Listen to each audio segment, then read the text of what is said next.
Colline n'était pas comme son demi-frère. Elle n'avait aucun désir de retourner dans les montagnes. La randonnée ne l'a jamais attirée. Elle ne savait plus quoi penser de sa mère. Est-ce qu'elle était une victime ou une meurtrière? Tout la désignait comme coupable.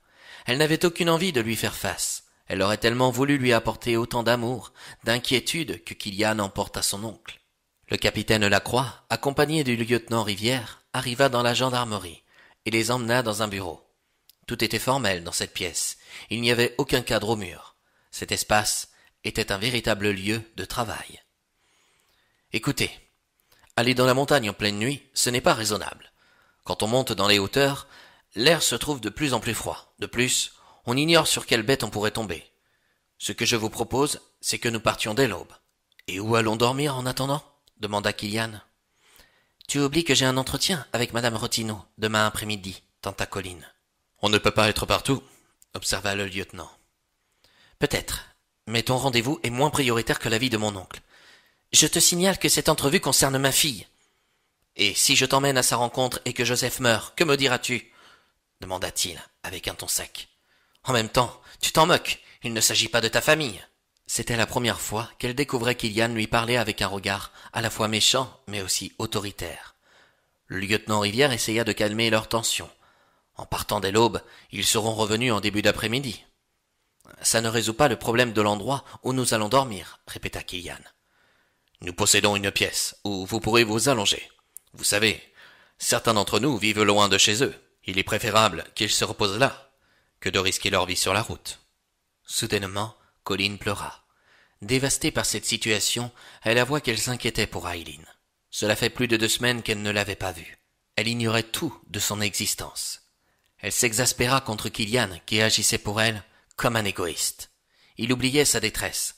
Il se moquait de sa condition qu'elle supportait avec douleur depuis tant d'années. À bout de nerfs, Kilian préféra se taire.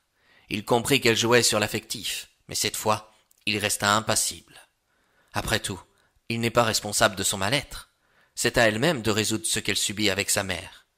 Le lieutenant Rivière essaya d'être plus compréhensif à son égard. Il finit par la rassurer en lui disant « J'ai croisé les yeux de votre petite, aujourd'hui. Elle va bien. Elle m'a demandé de vos nouvelles. »« C'est vrai ?» s'étonna-t-elle, les joues rougies par des larmes. « Oui. »« D'habitude, d'après ma mère, elle n'en réclame jamais. » Quand nous l'avons récupérée et remise à son éducatrice, j'étais avec la brigadière Lopez. Nous avons, tous les deux, assisté à certaines révélations de la part de votre fille. Elle nous a affirmé que votre maman lui interdisait ou se cachait dehors quand elle dormait le soir pour vous répondre au téléphone. Vous plaisantez? Non, mais ne vous alarmez pas. Avec l'accord de l'éducatrice, j'ai appris qu'elle allait s'en occuper dès ce soir pour lui trouver une nouvelle famille d'accueil. Et cette nuit, elle dort auprès de ma brigadière, dans une maison à Tarbes. C'est une maison qui appartient à ses parents. Maintenant, vous devez à votre tour comprendre l'inquiétude de monsieur le Breton vis-à-vis de son oncle. Au vu de la situation, vous avez peut-être raison, Kilian.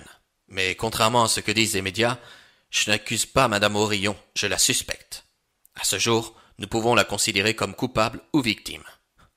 Quand on découvre les souffrances de Colline, ajouta-t-il, je l'imagine plus que coupable. Vous devriez visiter cette gendarmerie. Avec l'expérience, j'ai appris que derrière les mensonges, les trahisons, les manipulations et même les meurtres, nous trouvons du bien en chacun de nous. Et certainement du bon dans la maman de Colline. Ne cédez pas à l'influence des médias qui vendent leurs informations pour ne propager que du mal.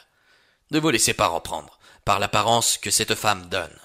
Souvent, on croit tout savoir alors qu'en réalité, nous sommes tous ignorants. Ne voulant pas perdre plusieurs minutes inutiles, il les emmena dans une pièce qui comportait des lits d'une place pour dormir. Il leur fit observer que cette gendarmerie n'était pas un hôtel de luxe. Leurs moyens pour se reposer demeurèrent rudimentaires. Toutefois, cela devrait leur suffire pour le temps d'une nuit.